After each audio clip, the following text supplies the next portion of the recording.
semua ini. Kalau di dalam pesertanya udah ada 29 orang nih Bu, tapi saya nggak tahu apa semuanya dalam keadaan on atau enggak pun nggak ngerti. Sering pusing dengan, oh nanti kekurangan literatur. Back to your theory. Apa teori underpinning teori yang mendasari hubungan yang akan Bapak Ibu eh, kerjakan. Nah, contoh seperti saya tadi, saya mau melihat bagaimana eh, gender diversity itu bisa meningkatkan hutang atau malah menurunkan hutang. Nah, khususnya yang female director tadi. Yang menghubungkan ke nilai perusahaan belum ada.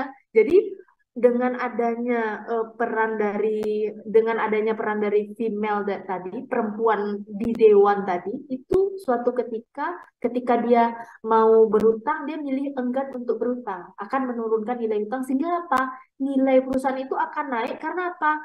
Perusahaan itu nilai hutangnya tidak terlalu banyak, tapi proporsinya ada, tapi tidak besar. Sehingga apa? Investor tertarik dong untuk bisa eh, untuk menginvestasikan dananya ke perusahaan tersebut karena dia proporsi utangnya lebih kecil. Ya, itu ketika kita mau menghubungkan satu variabel dengan variabel yang lain, teorinya cari dulu. Teori di sini bukan literatur ya Bapak Ibu. Banyak yang nggak bisa membedakan yang salah kaprah tentang literatur basic ini teori. Itu nanti kita akan bahas. Tapi udah Pak Devi udah sedikit, jadi paksa saya bahas dulu sedikit. Ya Nah, benar. jadi underpinning teori itulah yang nanti akan kita telusuri apa saja asumsi yang ada di dalamnya sehingga ketika nanti Bapak Ibu melihat satu konstruk itu mencari literaturnya itu akan mudah. Jadi semua literatur terkait variabel yang akan Bapak teliti itu sebenarnya udah ada di luar sana. Tapi kita nggak bisa akses baca. Itu makanya itu yang jadi di awal tadi saya permasalahkan akses itu. Jadinya mahasiswa mau baca pun bingung mau baca yang mana. Akhirnya baca lagi jurnal-jurnal atau publikasi yang ada di Indonesia misalnya. Memang kalau belum ada itu terpaksa kita mencari referensi dari luar karena orang di luar sana teori-teori itu sudah banyak sekali dibahas khususnya teori manajemen dan organisasi. Cuman kita nggak tahu, kita eh, taunya teori apa kalau di apa apa yang tahu kalau manajemen keuangan agensi aja, terus teori signaling aja. Padahal banyak sekali teori-teori di luar sana yang sudah dibahas dan kita ya itu tadi keterbatasan akses. Jadi nggak usah takut Pak Devi, nggak usah takut. Semua itu Siap, ada teorinya. siap. Cuman kita aja yang nggak tahu. Kita yang eh, kurang, kalau saya bilangnya kurang mendapatkan akses untuk membaca referensi yang terbaik tadi. Benar Bu. Ya, jadi saya nggak masalah. Jadi kalau ada mahasiswa saya yang khususnya yang pernah saya ajar, kalau seandainya keterbatasan masalah referensi itu silahkan tanyakan langsung sama saya secara personal. Saya akan bantu. Kebetulan karena saya tamatan di luar, jadi akses itu kan luar biasa ya. Dan adik-adik tingkat saya, orang-orang Indonesia yang masih kuliah di sana, itu saya bisa pakai passwordnya. Karena di Unilab sendiri kita nggak bisa nggak bisa akses, nggak bisa akses. Jangankan di Unilab, di Universitas Riau aja ketika saya dulu kuliah, pas saya masuk 1 tahun, habis itu tahun depannya nggak bisa bayar lagi.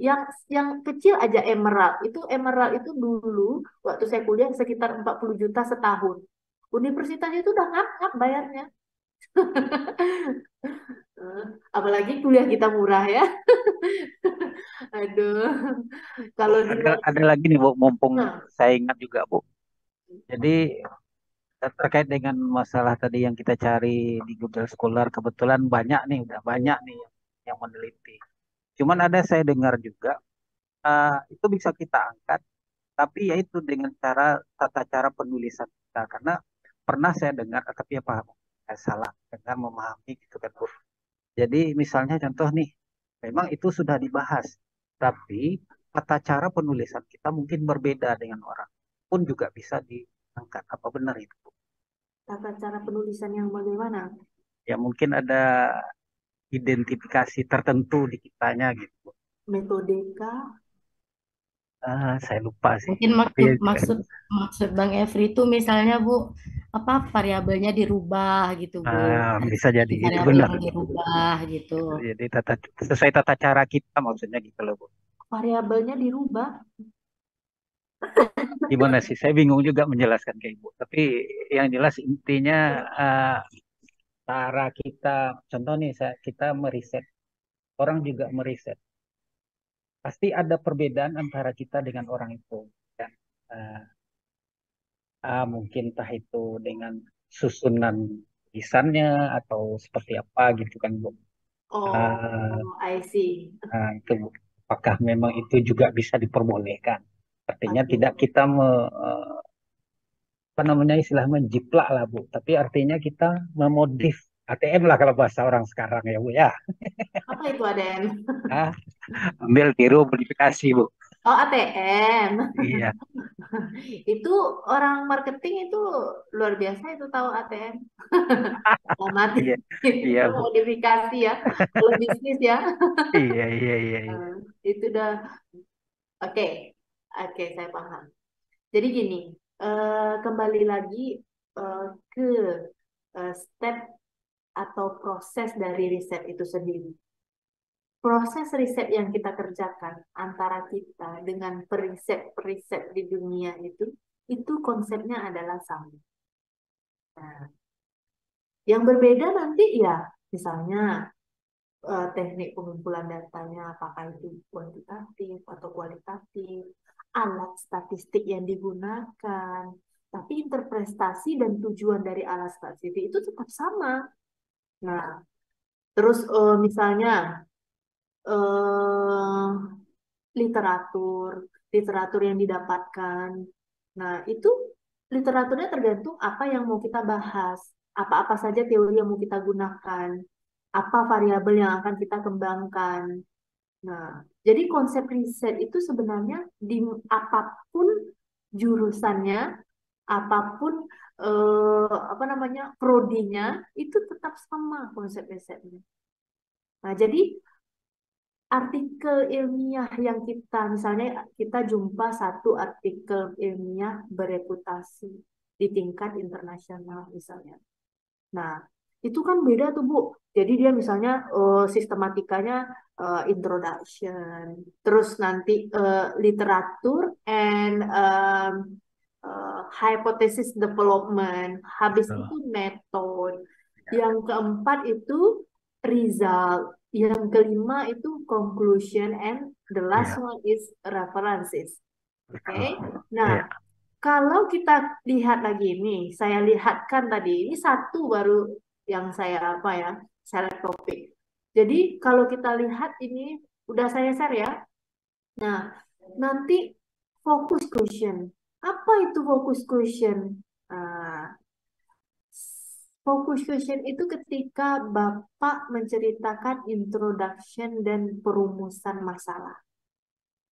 Nah, selanjutnya, design study, collect data itu masuk ke dalam metodologi penelitian. Analyze and interpret data itu masuk ke dalam result atau pembahasan. Inform others itu masuk ke conclusion atau kesimpulan. Nah, jadi step in the research process itu sama semuanya. Hanya saja kalau buat tesis bab satu pendahuluan, pendahuluan terus apa namanya? perumusan masalah. Rumusan masalah, tujuan penelitian. Iya, Nah, penggunaan. ya, itu masuk ke dalam yang tadi apa namanya? Eh Fokus. Conclusion. Iya, Dan nanti literatur dan hypothesis development itu masuk ke dalam bab 2 Bapak Ibu. Bab 3 Bapak Ibu mulai dari desain studinya sampai nanti alat statistik atau alat statistik yang digunakan, bagaimana kolek datanya, proses pengumpulan datanya, itu ada di bab 3. Bab Oke. 4 result Pembahasan. itu, nah, interpretasi data, hasil pembahasannya bagaimana. Bab 5 kesimpulan. Nah, jadi sebenarnya konsepnya itu sama, hanya saja ketika Bapak Ibu membaca artikel ilmiah, namanya artikel ilmiah. Jadi Bapak Ibu sekarang sedang melakukan penelitian, membuat sebuah tesis misalnya. Hasil, result dari tesis itulah yang kita pakai untuk menjadi manuskrip artikel ilmiah. Nah, sisanya kita akan rombak lagi kalau seandainya itu mau dipublikasikan, tapi proses risetnya tetap sama. Jadi kalau di dalam artikel ilmiah itu dia lebih singkat. Nah, jadi contohnya misalnya pertama introduction, tadi seperti yang saya sebutkan teori and hypothesis development, terus metodologi, terus result conclusion. Itu 5 chapter yang Bapak buat itu ada di dalam situ semuanya. Hanya saja penyajiannya lebih singkat. Nah, di dalam penyajian yang singkat itu, Bapak bisa menelusuri dalam kurungnya, source-nya. Jadi setiap misalnya dia bilang kepemimpinan altruistik misalnya bisa menghindarkan kecenderungan orang untuk misalnya melakukan perilaku yang menyimpang. Dalamnya sumbernya misalnya si A, B, C, D. Itulah yang Bapak telusuri lagi. A, B, C, D, E, F. Berapa banyak referensinya? Nah, akhirnya apa? Terbukalah ratusan manuskrip atau artikel ilmiah. Akhirnya apa? Jadinya sumber bacaan Bapak semakin menggunung. Nah, begitulah prosesnya. Nah, jadi memang betul yang dibilang Pak Devi, kalau kita lihat artikel-artikel ilmiah di tingkat internasional ataupun nasional itu akan lebih singkat. Nah, jadi yang kita ambil adalah key point atau sumber bacaan mereka sehingga kita selalu menelusuri ya. Oke. Terbreak lagi ya Siap. Bapak Ibu, maaf anak saya masih 6 tahun, emang aduh luar biasa. Jadi anak saya ini udah terbiasa dulu kan, saya itu kuliah sama anak-anak sekalian, dia itu udah terbiasa masuk di dalam kelas kuliah itu juga udah terbiasa gitu. Jadi makanya dia setiap saya ngajar atau apa dia tetap pasti bakalan bolak-balik sampai 100 kali karena dia memang udah biasa masuk dalam kelas dulu ketika kuliah S3. Dari bayi saya bawa di dalam kelas. Jadi bagi profesor-profesor di luar negeri itu something apa namanya itu biasa bagi mereka. Mungkin bagi kita sedikit aneh, tapi bagi mereka itu biasa aja. Justru anak saya nggak keliling-keliling, dia pertanyakan, kenapa anak kamu Anita nggak keliling-keliling? Karena waktu itu dia masih bayi ya, dia duduk dengan apa dunia dia sendiri ya. Oke, ya jadi kembali lagi back to our laptop. Jadi Pak Devi tadi pertanyakan masalah sistematika itu ya, dia pasti sistematikanya itu akan terdapat beberapa sedikit perbedaan, tapi yang dituju itu sama, tetap sama. Disitulah yang bikin kami, saya lah pribadi yang mungkin saya pribadi. Itu yang buat saya agak bingung ketika saya baca artikel tadi. Itu mau ditulis itu agak bingung. Iya. Karena dia susunannya kan Sedikit. berbeda ya. Iya, itu Terus sedikit makanya lagi kan Pak, susunannya betul. berbeda, terus sedikit lagi. Gimana mau disadur gitu kan Sebenarnya atau jangan disadur lah Pak. enggak, maksudnya kan ibaratnya jadi patokan sih Bu, bukan Oke. disadur kan. Karena enggak sesuai dengan ketentuan yang misalnya contoh nih skripsi di Indonesia itu ada bab 1 yang tadi kan ada bab 2, ada bab 3. Besok saya lihatkan sama Bapak Ibu ketika kita melihat satu artikel ilmiah, berapa banyak bacaan kita yang bisa kita Nah, itu baik. pindahkan kita hadur kata Pak Devi tadi Iya, dalam tesis kita. Jadi saya sudah eksperimen, saya saya eksperimen sama mahasiswa bimbingan saya ya Bapak Ibu ya. Eh, Pertama kali saya mendapat bimbingan di Pascasarjana mahasiswa S2 itu di bidang di apa konsentrasi manajemen keuangan dan sekarang dia menjadi asisten riset saya dan dia sudah punya publikasi itu baru satu Sinta 2 sedang ongoing sedang on proses juga satu lagi jurnal internasional bereputasi sekarang masih juga saya suruh dia riset yang ketiga. Nah, jadi eh, awalnya mahasiswa saya itu ya dia menyodorkan beberapa bacaan, beberapa literatur. Nah, setelah diskusi panjang, saya kasih ide.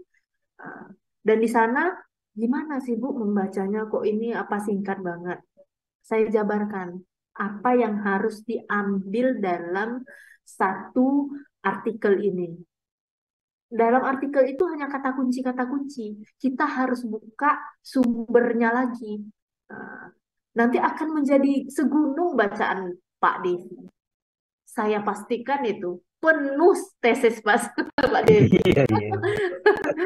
Nah, cuman, ini ya kan udah belajar penulisan artikel ya, belum, belum kali ya. Saya ngajar itu Belum, Bu. juga, Belum. karena ada beberapa dosen yang ngajar itu.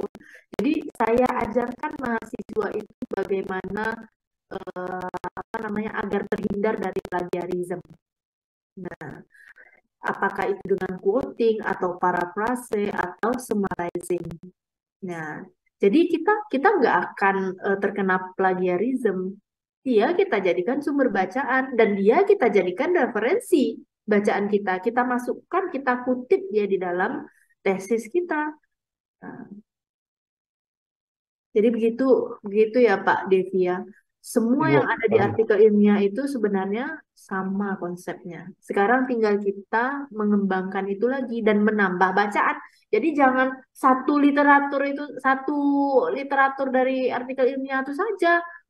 Harus punya berapa banyak referensinya. Kadang di dalam satu literatur itu ada 50 referensi.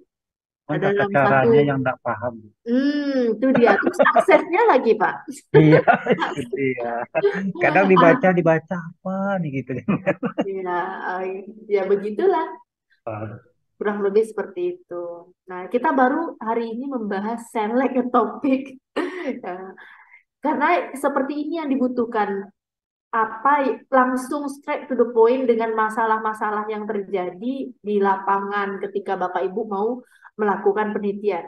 Pada dasarnya Bapak Ibu sudah tahu prosesnya seperti apa karena di S1 kita khususnya di Indonesia kita udah diperkenalkan dengan ruang lingkup riset.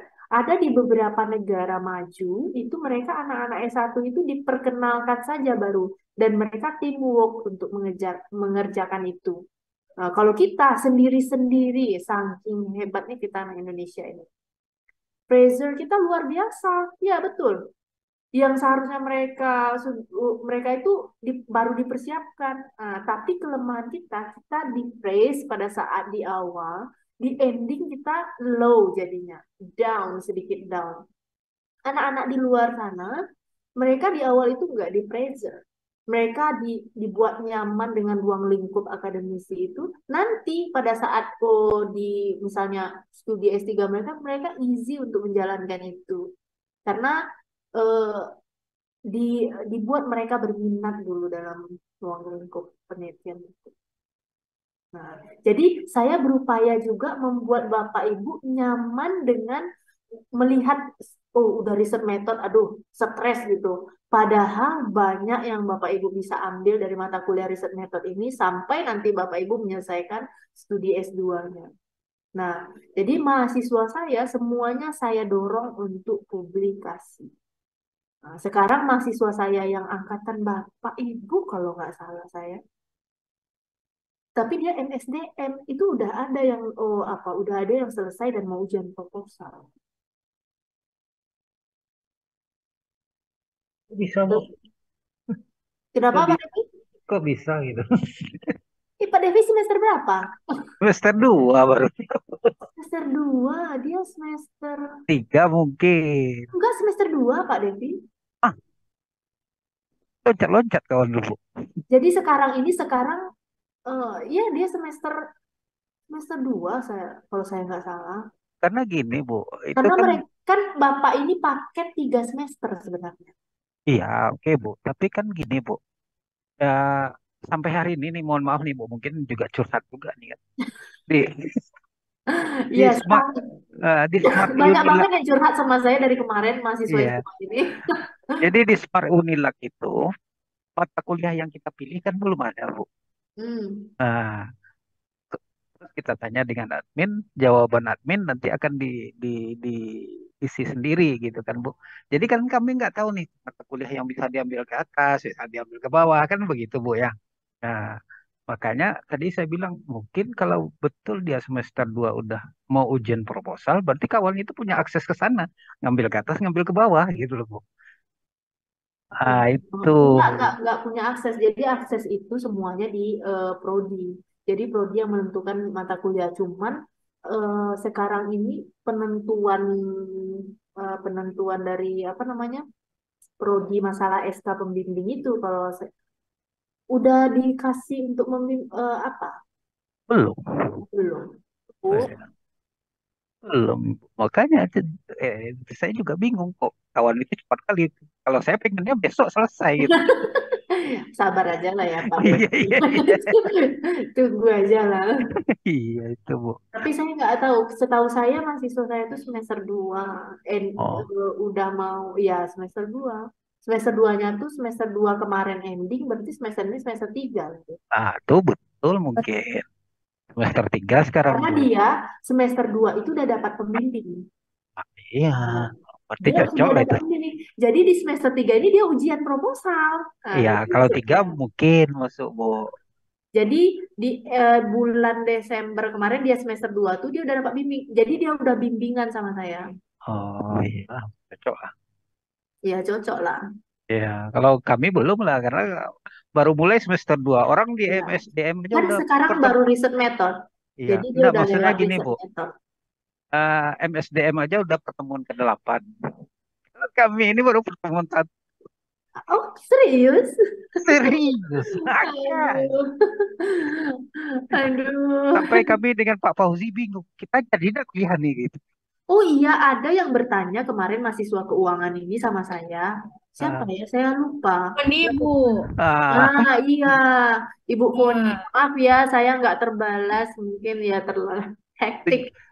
Jadi nggak ter apa sama saya karena kemarin Pak Rasid udah suruh jawab, saya pun lupa. Tanyakan ke Prodi. Nah, saya juga heran kok ada mahasiswa yang belum kuliah-kuliah. Pak Rasid juga heran kok bisa sih mahasiswa nggak kuliah-kuliah. Maksudnya itu udah pertemuan keberapa kok mereka masih ada yang nggak kuliah gitu. betul, Nah, Bu. itulah ya. MSDMD aja Aduh, 78 hari ini. oh Udah iya, mau meet kan berarti kan. oh, oh, Ah, iya kami itu, baru mulai. ya tanyakan Pak, semangat untuk tanyakan. Semua udah yang nanya Bu, tanyakan ke jarang Prodi, direspon kadang Bu. datangi. Kalau perlu datangi Pak Dekan. Iya, iya, iya, Nah, iya. tanya sama Pak Dekan. Pak Dekan orangnya open kok. Jadi disampaikan karena kan ini terkait dengan fasilitas dan pelayanan yang diberikan. Pasti langsung ditindaklanjuti itu. Kalau seandainya seperti itu. Kami kan enggak direspon kemarin itu, Bu. Jadi makanya bingung juga mau Nah, datang. Susah juga karena kan kita paham juga lah kalau kondisi. yang pemasaran itu ya udah. Iya. Tiga kelas gabungan ini loh, Bu. Oh kasih. Oh karena sedikit itu. Makanya kemarin saya bilang dengan Pak Fauzi mungkin kita langsung diluluskan. Saya bilang, Amin. amin. Tetap Pak Devi akan lulus nanti. Amin. Coba sekarang lewati dulu prosesnya ya. Siap, siap, siap, Oke. Bu. Nah, jadi from our discussion about select a topic, any question for me? Hah? Udah sore ya, Pak? Oh, oh, oh. Iya, sudah jam 6. Hmm.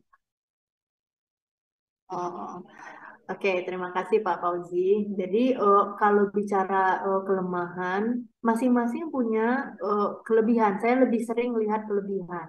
Jadi kuantitatif ataupun kualitatif itu hanya apa? Eh, Oke, jadi Pak Fauzi, apakah itu kuantitatif atau kualitatif? Kedua-duanya sama bagusnya ya Pak Fauzi. Nah, jadi sekarang kita interestnya di mana? Kira-kira nanti Pak Fauzi mau riset apa dulu nih? Nah, bukannya manajemen keuangan Pak Fauzi. Pak Fauzi bukan manajemen keuangan. Oh, bukan. Manajemen informasi. Hmm.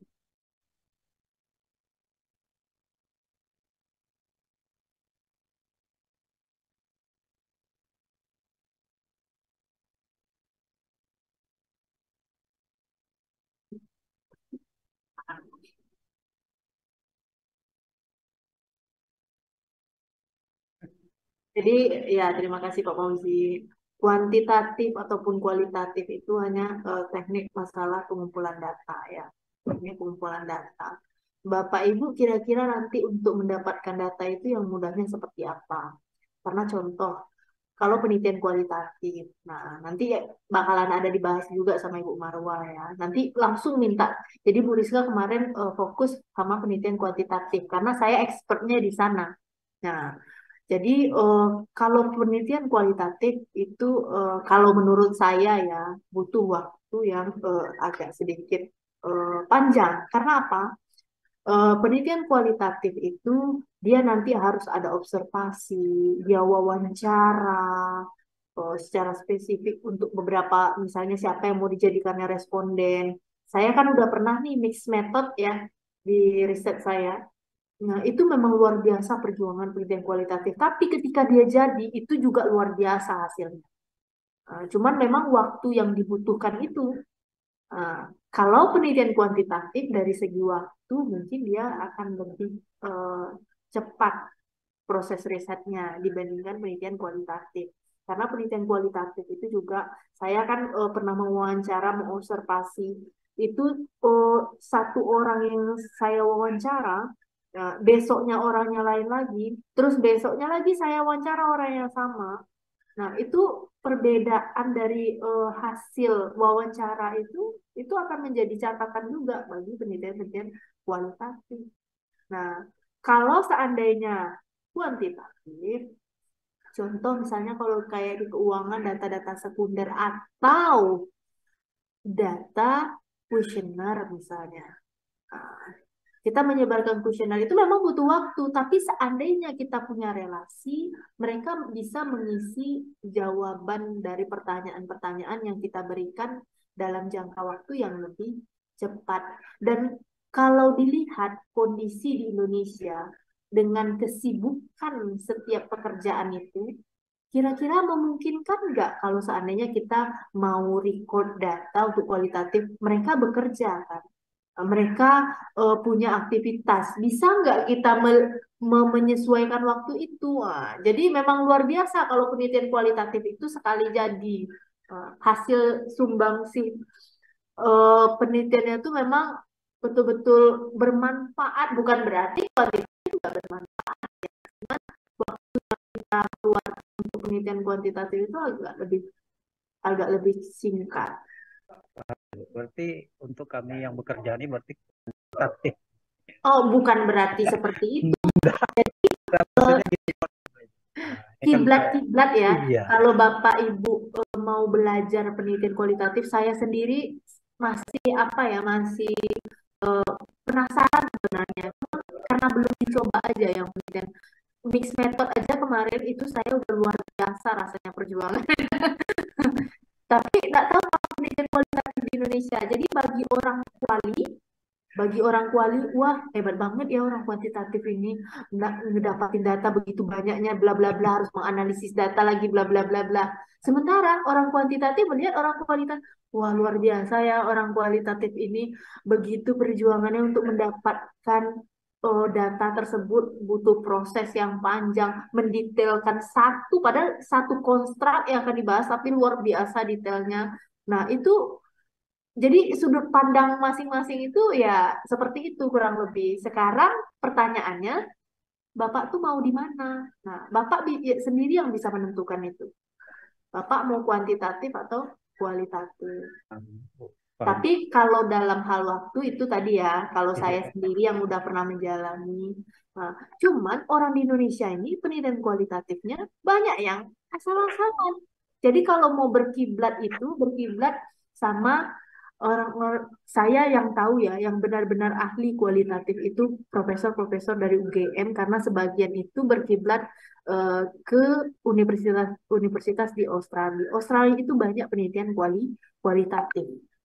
Nah, jadi kalau kualitatif itu Bapak Ibu, dia tidak ada berkaitan dengan angka-angka. Dia hanya penjelasan detail sedetail-detailnya tentang satu fenomena yang dikerjakan itu. Nah, tapi kalau penelitian kuantitatif, dia akan berhubungan dengan angka-angka, data-data, grafik-grafik. Nah, tabel-tabel semuanya itu dianalisis. Nah, jadi makanya saya bilang tadi, bagi Cocok kita nih Pak orang Fauzi. Nah, bagi orang kualitatif, wah hebat banget orang kuantitatif ini. Ya, Pusing ya data tuh angka-angka itu begini-begini begitu. ya berarti cocok nih Bu, ke informasi itu Bu. Karena yang kita bahas sih ya tentu informasi terkait dengan grafik-grafik itu enggak sebenarnya kan. Iya kan Bu ya. Izin Bu Rizka, Itu Angka-angka. mau pemahaman aja. Ya, Jadi Pak jadi Preman tambahkan ahlinya. besok Bapak lihat sudut pandang Pak. yang dosen selanjutnya tentang pendidikan kualitatif. Pelajari saja. Perlu ilmunya itu. Karena apa? Saya sendiri kalau punya waktu, sudah saya planning kan kalau anak saya udah gede, udah bisa ditinggal, saya akan ikut beberapa apa riset kualitatif. Karena itu kan butuh apa ya, butuh effort yang luar biasa. Itu bagi saya apa orang kuantitatif.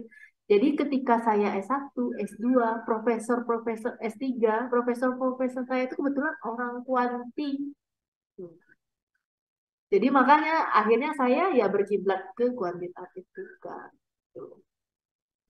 Izin Bu, mau sedikit ini ya Bu ya, nambahin Ya, Pak Devi boleh Bu? ya boleh Pak Prema.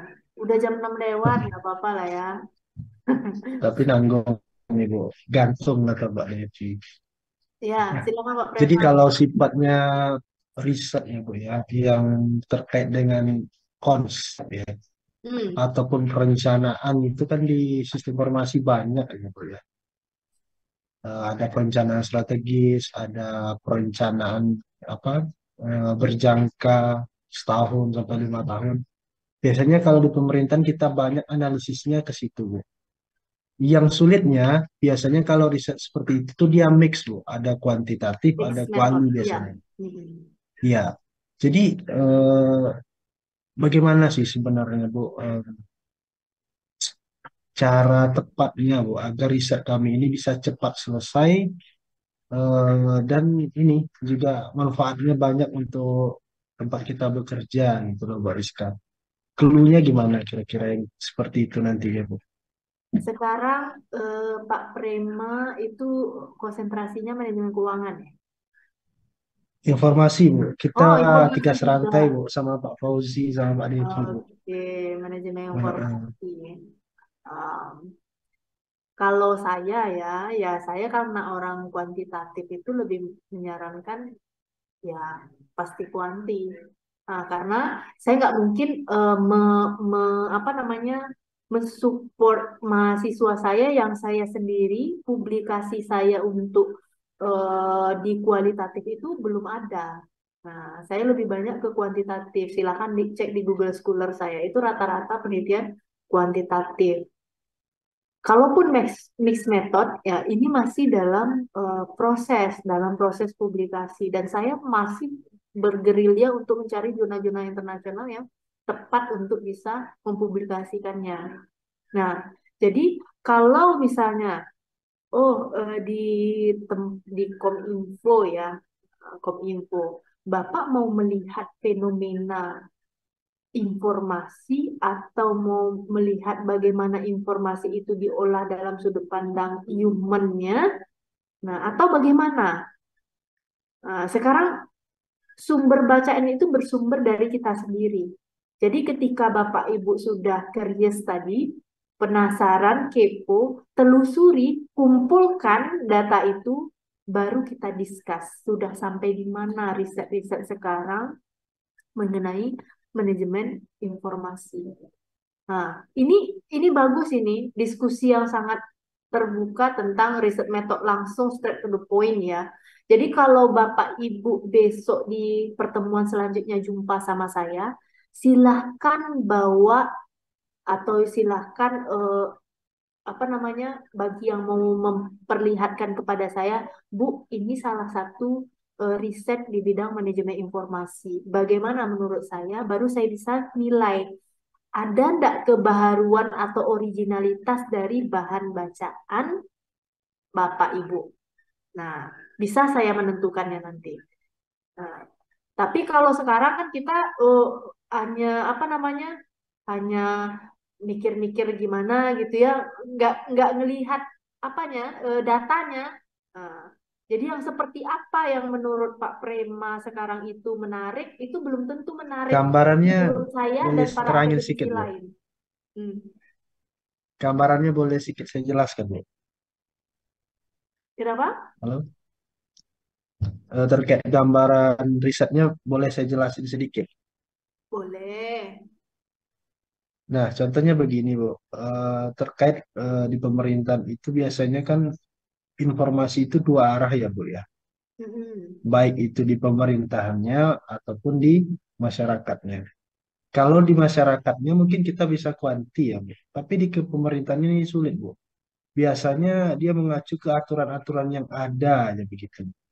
Jadi ketika di mix itu kadang-kadang eh, summary-nya nggak ketemu. Saya juga pernah udah coba itu, Bu. Kira-kira eh, mungkin nggak nanti di tesis kita itu memunculkan summary yang tidak match gitu loh, Bu.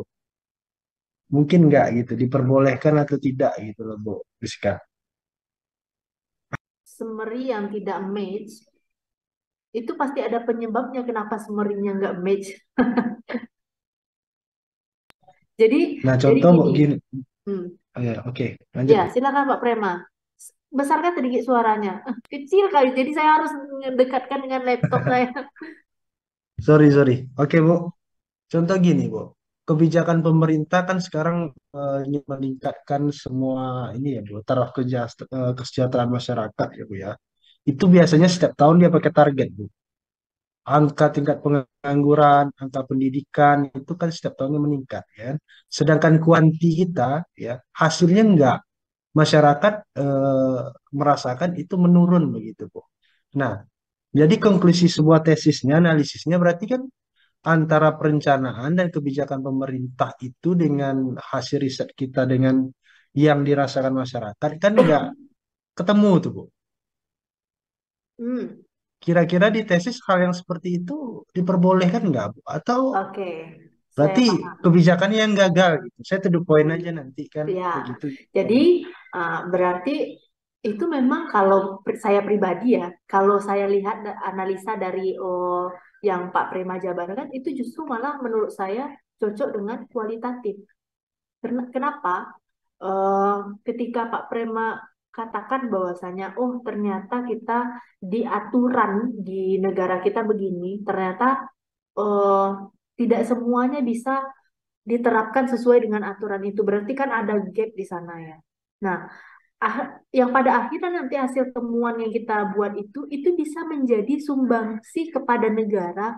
Oh, ternyata ada loh aturan kebijakan yang tidak apa namanya, yang tidak sesuai atau misalnya perlu ditambahkan bahkan dikurangi. Nah, jadi itulah gunanya riset itu. Jadi ketika misalnya ini contoh COVID, nah, orang sudah mengetahui tentang gejala-gejala atau simptom-simptom yang ada pada penyakit COVID. Contohnya misalnya dia flu atau misalnya dia batuk. Nah, itu sudah ada konsepnya.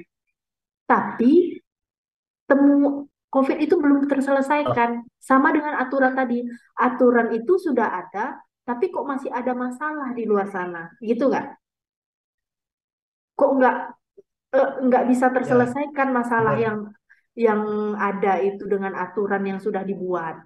Nah, artinya apa? Perlu tambahan kebijakan misalnya. Sekarang pertanyaannya, nah, seandainya kebijakan atau conclusion yang nanti atau summarizing yang Bapak Prema buat itu udah siap Pak Rasid? Ntar ya, Bapak. Sini, Neng, sini.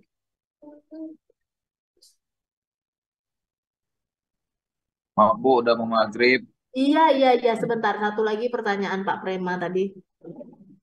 Nah, sekarang pertanyaannya, ketika hasil temuan riset itu, oh ternyata kita perlu menambahkan satu kebijakan, misalnya eh, satu kebijakan yang ditemukan dari hasil riset kita itu akan menjadi sumbangsi yang luar biasa kepada aturan yang sudah ada. Tapi pertanyaannya, itu bisa dipakai nggak di negara kita? Itu dipertanyakan nanti. Nah, dipertanyakan kalau nggak terpakai apa gunanya? Sekarang kita berbicara ini tentang scientific community. Nah, jadi kira-kira berguna nggak temuan kita itu? Kalau seandainya hanya sekedar masuk tong sampah, nanti capek-capek aja kita riset kan? Nggak ada gunanya. Nah, karena merumuskan kebijakan itu bukan sesuatu hal yang mudah. Nah, membuat misalnya dari temuan riset kita ternyata ada kebijakan, tapi kalau seandainya itu dikerjakan dengan baik dan sungguh-sungguh masuk dalam penelitian kualitatif, saya rasa itu akan dipakai. Luar biasa itu penelitiannya. Nah, justru itu bagus Pak Prema. Jadi misalnya gini, artinya Pak Prema berupaya mencari solusi dari yang sudah terjadi. Misalnya ada masalah yang terjadi, yang sebelumnya itu nggak terselesaikan. Sehingga apa? Kebijakan itu muncul dari hasil riset yang Bapak Prema kerjakan. Wah, itu luar biasa. Kalau memang bisa itu, jadi profesor saya itu, yang profesor yang di Indonesia ya, yang waktu apa? Jadi dia riset tentang kinerja BUMDes. Jadi ternyata banyak BUMDes di Indonesia itu yang tidak bisa mengelola BUMDesnya sendiri. Jadi semua BUMDes di seluruh Indonesia ini dia dia apa namanya dia datangi untuk mendapatkan data. Ternyata masalahnya cuma satu. Mereka tidak bisa mengelola dana BUMDes itu dengan baik. Akhirnya dia memunculkan satu kebijakan. Satu kebijakannya tentang apa? Tentang pengelolaan apa namanya manajemen kontrol sistem di setiap BUMDes. Nah, itu luar biasa ya. Jadi itu sangat berpengaruh kepada negara kita ya. Nah, sekarang gimana cara kita membuktikan bahwasanya penelitian kita itu luar biasa? Nanti ya endingnya adalah publikasi. Nah, jadi kalau menurut saya, kalau Pak Prema bisa membuat apa namanya sebuah temuan mengenai kebijakan, nah itu memang luar biasa. Kalau bisa dikerjakan sekarang, pertanyaannya proses mendapatkan datanya sudah dipikirkan nggak? Nah, jadi profesor saya tuh menghabiskan dana 1 miliar, tapi itu dana dari pemerintah. Dana dari pemerintah. Jadi 1 miliar bisa menyelesaikan atau mencari akar masalah dari BUMDes tadi. Kenapa mereka nggak bisa, ada yang bisa berkembang, ada yang nggak bisa berkembang. Nah, itu ya. Kurang lebih seperti itu Pak Prema. Jadi nanti kalau Pak Prema mau melihat lebih spesifik lagi, perlihatkan perlihatkan satu referensi saya terkait dengan kebijakan yang mau dibuat gitu. Udah ada belum risetnya? Nah, kalau seandainya udah ada, udah sebenarnya masalah itu bisa diselesaikan di lapangan tanpa harus melakukan publikasi, berarti itu nggak perlu gitu, nggak perlu diriset, itu bisa diselesaikan masalah itu di lapangan. Jadi apa namanya eh, problem masalah itu ada yang masalah profesional, ada yang masalah di tingkat akademisi. Jadi kalau masalah yang profesional, kalau seandainya masalah itu bisa diselesaikan pada saat itu untuk apa riset? Tadilah contohnya COVID. COVID itu kalau kita nggak riset, kita nggak jumpa permasalahannya apa, bagaimana obat yang tepat untuk COVID itu. Gitu juga dengan yang Pak Prema kerjakan. Gimana saya mau, apa namanya, kalau seandainya memang belum ada solusi dari permasalahan yang terjadi, uh, maka Pak Prema harus meriset itu. Nah, risetnya apakah itu kualitatif atau kuantitatif tergantung tergantung apa sekarang yang mau dibicarakan. Nah, karena kan ini abstrak dan sangat general dan sangat umum. Eh, mau yang mana? Dibahas banyak ya di manajemen informasi itu. Tadi kayak yang Pak Prema katakan ada masalah pengangguran, ada masalah apa tadi lagi? Ada masalah apa tadi lagi Pak Prema? Ya, kemiskinan, Bu. Nah, Ya, kemiskinan begitu indeks kompleks kan? pembangunan manusia. Jangan-jangan sampai itu riset-riset orang ekonomi lagi, ilmu ekonomi. Nah, jadi kalau riset dikerucutkan ya, maksudnya itu lebih spesifik di konsentrasi kita. Kalau semuanya mau dipikirkan nanti jadi presiden, Mbak Prema. Wah, luar biasa. Fokus aja pada satu. Kalau enggak nanti enggak kelar-kelar. Kalau secara umum semua mau dipikirkan, itu kemana-mana, enggak jadi risetnya. Itu dia ya. Baik, Bu. Terima kasih, Bu. Nanti Oke, pertemuan oke kita selanjutnya detail lagi, Bu. apa? Oke, Bu. Kenapa Pak Prema? Nanti di pertemuan selanjutnya kita kasih Ya, contoh detail lagi, Bu. ya Apa boleh. Ada contoh pertanyaan lagi Boleh nggak, ada Bu? yang memperlihatkan judulnya? atau misalnya jumpa saya di kampus langsung boleh juga karena kan terkait ide riset itu nanti kita ide itu kan sesuatu hal yang berharga ya.